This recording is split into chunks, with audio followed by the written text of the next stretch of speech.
భారత internet connectivity రంగంలో సరికొత్త శకం ఆరంభం కాబోతోంది. ప్రపంచ అపర కుబేరుడు టెస్లా అధిపతి ఎలన్ మస్క్ సంబంధించినటువంటి స్టార్లింక్ శాటిలైట్ సంస్థ భారత్లో అడుగుపెట్టబోతోంది.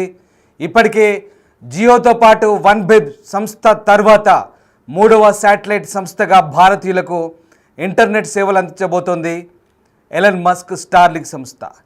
మీరు వింటుంది నిజమే. భారత్లో స్టార్లింక్ సేవలకు కేంద్ర టెలికాం మంత్రిత్వ శాఖ లైసెన్స్ జారీ చేసింది. ఇకపై భారత్లో ఎలన్ మస్క్ స్టార్లింక్ సేవలు అందించబోతోంది. దేశంలో శాటిలైట్ ఆధారిత ఇంటర్నెట్ లైసెన్స్ పొందింది. దీంతో అది పొందిన మూడో కంపెనీగా స్టార్లింక్ గుర్తింపు పొందింది. ఇప్పటికే యులెల్సాట్, వన్వెబ్ అలాగే రిలయన్స్ జియో అనుమతి పొందాయి. 100కు పైగా దేశాల్లో స్టార్లింక్ సేవలు అందిస్తోంది.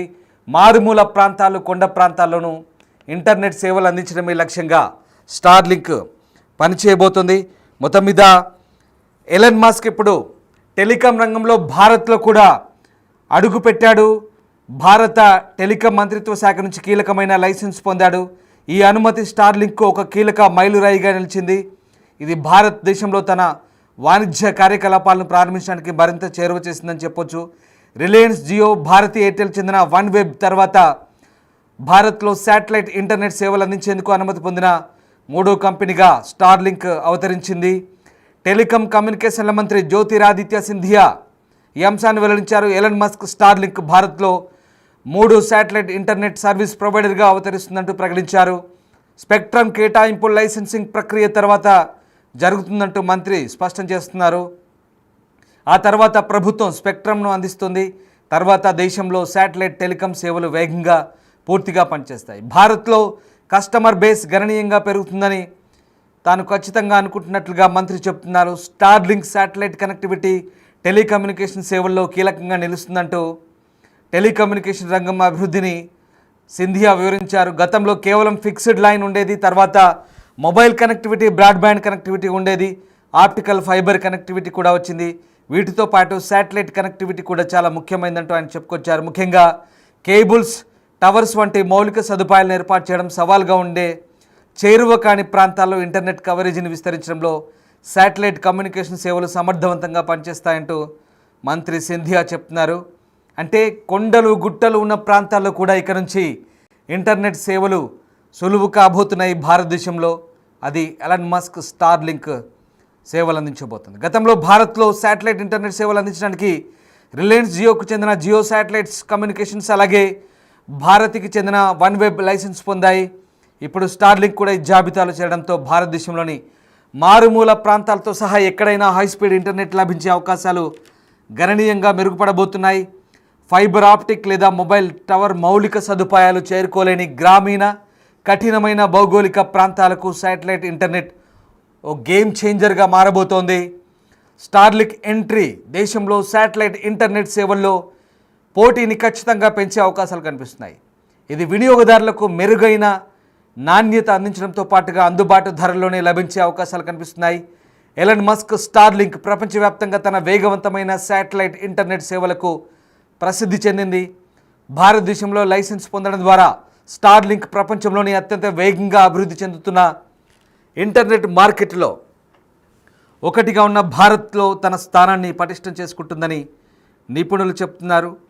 మొత్తం మీద ఎలన్ మస్క్ స్టార్లింక్ ఇండియాకైతే వచ్చేస్తుంది. ప్రపంచ కుబేరుడు ఎదురు చూస్తున్న రోజు రాని వచ్చింది. ఆయనకు చెందిన ఇంటర్నెట్ సేవల సంస్థ భారత మార్కెట్లో ఎంట్రీకి చేసిన ప్రయత్నాలకు ప్రస్తుతం గ్రీన్ సిగ్నల్ లభించింది.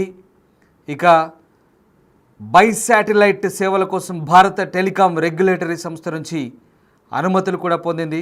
సెక్యూరిటీకి సంబంధించి అన్ని నిబంధనలు పాటించడంతో ప్రస్తుతం ప్రభుత్వం నుంచి అనుమతులు పొందింది. దీంతో దేశంలో శాటిలైట్ ఆధారిత ఇంటర్నెట్ సేవలను అందించేందుకు అనుమతి పొందిన మూడో సంస్థగా నిలిచింది. ప్రస్తుతం స్పేస్ ఎక్స్, భారత స్పేస్ రెగ్యులేటరీ సంస్థ ఇన్ స్పేస్ నుంచి కూడా అనుమతులు పొందాల్సి ఉంటుందని తెలుస్తుంది. దీనికోసం ఇప్పటికే అవసరమైన డాక్యుమెంట్లు కూడా మస్క్ సంస్థ అందించిందని తెలుస్తోంది.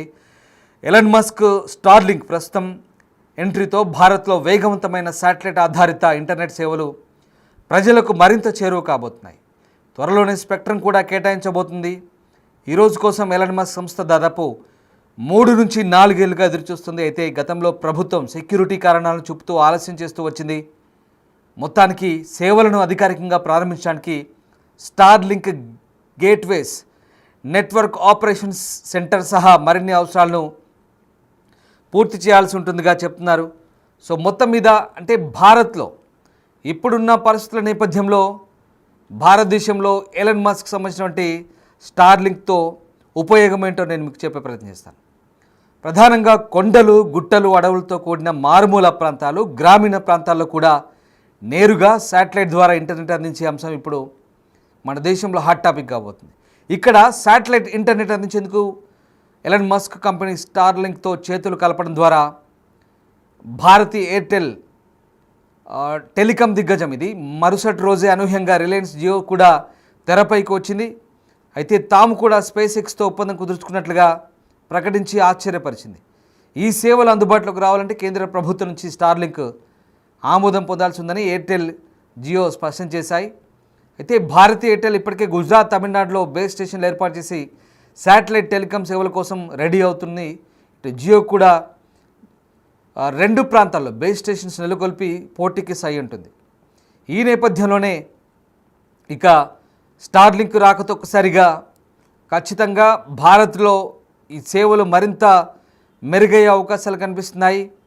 ఇకపై భారత్లో శాటిలైట్ సేవలు మరింత విస్తృతం కాబోతున్నాయనే అంశంతో ఒక్కసారిగా చాలా ప్రాంతాల్లో ముఖ్యంగా రిమోట్ ఏరియాస్లో ఇప్పటి నుంచి కూడా విపరీతమైనటువంటి నెట్వర్క్ అందుబాటులోకి రాబోతోంది. ఇక శాటిలైట్ ఇంటర్నెట్ ఛార్జీలతో పోలిస్తే మన దేశంలో మొబైల్ బ్రాడ్బ్యాండ్ ఇంటర్నెట్ చాలా చీప్గా చెప్తున్నారు. అంటే 20 రూపాయలు చెల్లిస్తే 1 GB డేటా అందుకోవచ్చు. సుమారు 50 నుంచి అన్లిమిటెడ్ ఫ్యాక్స్ లభిస్తాయి. సో ఆ రకంగా హోమ్ బ్రాడ్బ్యాండ్ ప్లాన్లు కూడా నెలకు కనీసం 400 నుంచి ఉన్నాయి. అయితే హై ఎండ్ ప్లాన్ అయితే నెలకు 4000 వరకు ఉంది. దీనిలో 10 Gbps వరకు కూడా వేగం, అన్నీ కూడా ఓటీటీ యాప్స్, సబ్స్క్రిప్షన్స్ కూడా ఇస్తున్నాయి. రూటర్కి అయ్యే వ్యయము తక్కువే. సో శాటిలైట్ టెలికాం కేవలం ఇంటర్నెట్కే పరిమితం. కాల్స్ చేయాలంటే ఓటీటీ యాప్స్ పైన ఆధారపడాల్సిందే. సో ఒక్కసారి మీకు స్టార్లింక్ ప్రత్యేకతలు ఏంటో చెప్తాను. సుమారుగా దాదాపు 7000 ఉపగ్రహాలు, శాటిలైట్స్ కక్షలో ఉన్నాయి అంతరిక్షంలో. ఆ రకంగా శాటిలైట్ ఇంటర్నెట్ అందిస్తున్న దేశాలంటే దాదాపు 100కు పైగా దేశాల్లో స్టార్లింక్ ఇంటర్నెట్ అందిస్తోంది. సుమారు 50 లక్షలు 2024 డిసెంబర్ చివరి నాటికి అమెరికాలో దిగ్గజ బ్రాడ్బ్యాండ్ కంపెనీలకు ముఖ్యంగా గ్రామీణ ప్రాంతాల్లో గట్టి పోటీనిస్తోంది. మారుమూల ప్రాంతాలు, పల్లెలకు కూడా వేగంగా ఇంటర్నెట్ అందిస్తుంది. విద్య, ఆరోగ్య సేవలు, ఈ-కామర్స్కు ప్రస్తుతం వెన్నుదన్నుగా నిలుస్తోంది. ఇక మన భారత్లో అయితే దాదాపు 94.5 కోట్ల మంది బ్రాడ్బ్యాండ్ వినియోగదారులు ఉన్నారు. అందులో దాదాపు 90.5 కోట్ల మంది వైర్లెస్ మొబైల్ ఇంటర్నెట్ వాడుతున్న పరిస్థితి కనబడుతోంది. సో ఆ రకంగా మనకు విపరీతమైనటువంటి ఉపయోగం ఉండే అవకాశం కనిపిస్తోంది.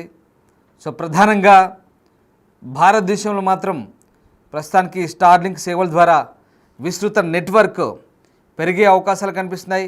అంతేకాదు భారత్లో స్టార్లింక్ ఎంట్రీతో ఒక్కసారిగా పోటీ వాతావరణం పెరిగి ఇంటర్నెట్ మరింత చౌకయ్యే అవకాశం అయితే కనిపిస్తోంది. సో ఆ రకంగా భారతదేశంలో 90 కోట్ల ఇంటర్నెట్ వినియోగదారులను అందిపుచ్చుకునే లక్ష్యంతో వాణిజ్య కార్యకలాపాలను ప్రారంభించడానికి ఇది రెడీగా ఉన్నట్టు చెప్తోంది. సో మొత్తం మీద భారత్లో ప్రస్తుతానికి ఇంటర్నెట్ రంగంలో సరికొత్త శకం ఆరంభం కాబోతోంది. ఇప్పటికే భారతీ ఎయిర్టెల్ సంబంధించిన వన్ వెబ్ ఉంది, అలాగే జియో కూడా ఉంది. దీంతో పాటు ఇప్పుడు ఎలన్ మస్క్కు చెందిన స్టార్లింక్ రావడంతో ఒక్కసారిగా భారత్లో ఈ ఇంటర్నెట్ సేవలు మరింత విస్తృతం కాబోతున్నాయి. ప్రధానంగా ఇప్పటి వరకు అంటే రిమోట్ ఏరియాస్లో, కొండ ప్రాంతాల్లో కావచ్చు, అలాగే మారుమూల ప్రాంతాల్లో, ఎక్కడైతే ఈ నెట్వర్క్ లేని ప్రాంతాల్లో, ఎక్కడైతే కేబుల్ నెట్వర్క్ లేని ప్రాంతంలో, బ్రాడ్బ్యాండ్ నెట్వర్క్ లేని ప్రాంతంలో ఇప్పుడు శాటిలైట్ ఇంటర్నెట్ సేవల ద్వారా విస్తృతమైనటువంటి పరిధి పెరిగే అవకాశం ఉంది, నెట్వర్క్ పెరిగే అవకాశం ఉంది. ఖచ్చితంగా స్టార్లింక్తో పోటీ పెరిగి ఇంటర్నెట్ అనేది మరింత చౌకయ్యే అవకాశం కనిపిస్తుంది, మరింత చీప్గా భారత్లో దొరికే అవకాశం కనిపిస్తుంది. ఏదేమైనప్పటికీ కూడా ఇప్పటికే 100కు పైగా దేశాల్లో సేవలు అందిస్తున్న ఎలన్ మస్క్ చెందిన స్టార్లింక్ ఇప్పుడు భారత్లో అడుగుపెట్టడం ద్వారా సరికొత్త అధ్యాయం షురూ కాబోతుందనడంలో ఎలాంటి సందేహం లేదు. ఇప్పుడున్నటువంటి జియో కానీ భారతీ ఎయిర్టెల్ వన్వెబ్ కానీ ఖచ్చితమైన పోటీ ఇవ్వబోతోంది. టెలికాం మంత్రిత్వ శాఖ ఇప్పటికే దీనికి అన్ని అనుమతులు ఇచ్చింది. ఇక మరికొద్ది రోజుల్లోనే స్టార్లింక్ ద్వారా ఇండియాలో ఇంటర్నెట్ సేవలు మరింత విస్తృతం కాబోతున్నాయి.